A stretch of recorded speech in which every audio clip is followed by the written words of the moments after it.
When you decide, okay, I'm going to learn a new language, it often feels like, well, like you're facing this huge mountain, right? Hmm. And all you've got is this tiny textbook.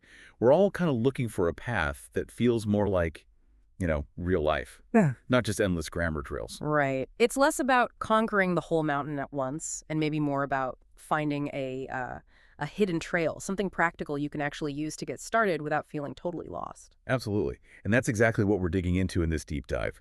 We're focusing on a really interesting approach to learning a language, specifically English for beginners.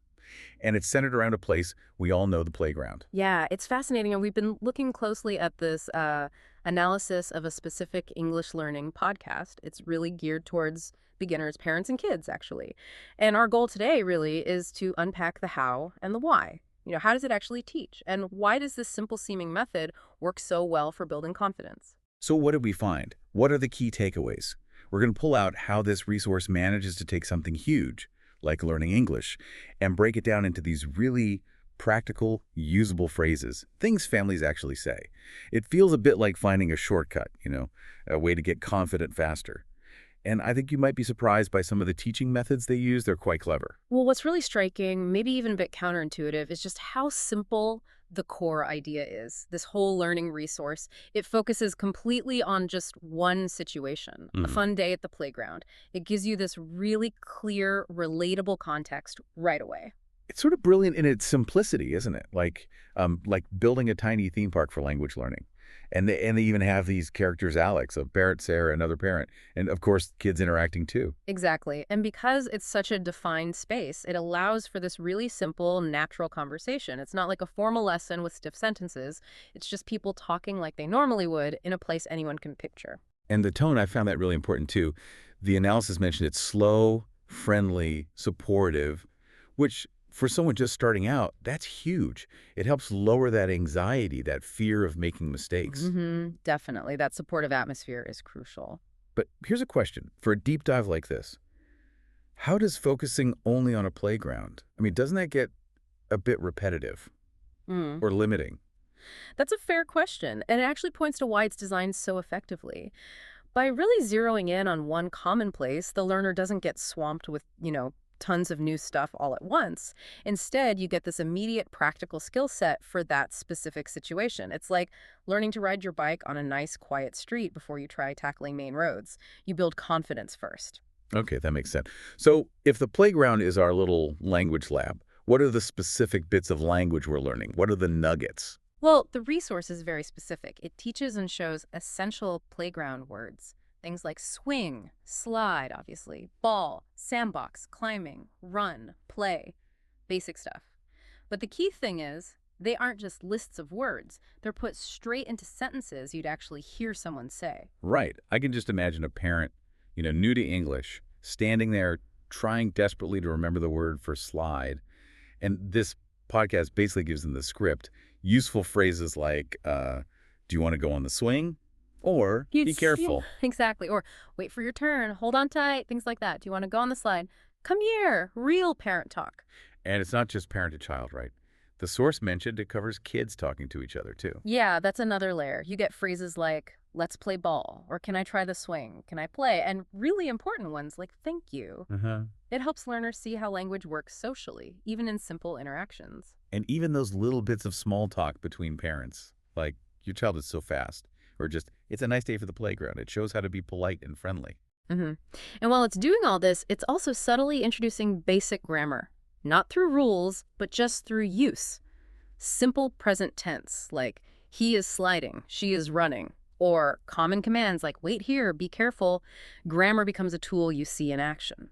Okay, so it seems simple on the surface, but there's clearly more going on. Why is this approach actually so effective for a beginner? What's the teaching magic behind it? Well, it really comes down to how they use active learning principles. Yes, the narration is slow and clear, which helps. But the repetition isn't just mindless drilling. It's built in so learners can absorb the meaning and, crucially, try mimicking it themselves. And the source highlighted that the vocabulary is always shown in these real-life examples. So you're not just memorizing a word in isolation, you're seeing it, hearing it used naturally. That's got to stick better than just a definition. Absolutely. Context is everything. And they also include practice with sentence patterns, especially for things like giving instructions or asking for something that gets you actively thinking and recalling, which is key for making things stick in your memory. You're not just passively absorbing. Which brings us to something I thought was really neat, this mini speaking challenge idea. It actually prompts you to say sentences out loud, maybe even do a little role play in your head. So it's not just listening, it's actually doing. How does that active part speed things up for someone new? That's really where the power lies, I think. For beginners, the biggest jump is often from understanding to actually speaking. By keeping the focus tight, just the playground, and adding these active bits, you don't get overwhelmed. Instead, you build real confidence, almost like muscle memory for that specific situation. And hearing the dialogues parent to child, child to child, parent to parent helps you internalize the rhythm, the intonation. It's way more than just learning words off a list. Right, you get the flow. So putting it all together, what's the real result for someone using this kind of learning tool? What do they walk away with? The goal they state is pretty straightforward. They want listeners to feel more confident using English in real-life family and children's settings. It's about practical skills for that common scenario, not about suddenly being fluent everywhere about everything. So it's not about passing a test, it's about feeling capable in those everyday moments, like at the park, when you just need to say, watch out, or do you want to share? It gives you the power to actually join in those small conversations. Exactly. It cuts through the complexity of learning a whole language and gives you something useful, something actionable, almost immediately for situations you're very likely to face. Okay, so what we've really unpacked here is how this very focused scenario-based method, using the playground as the example, can be a surprisingly powerful way to start learning a language. It breaks a huge task down into these smaller, achievable steps that actually build confidence. Yeah, it definitely makes you think differently about how we traditionally learn languages, doesn't it? Maybe it's not always about knowing everything, but about mastering specific, useful little worlds first. Which leads to a really interesting final thought for you listening in. Think about your own daily routines. Maybe it's the grocery store, ordering coffee, a quick chat with a neighbor.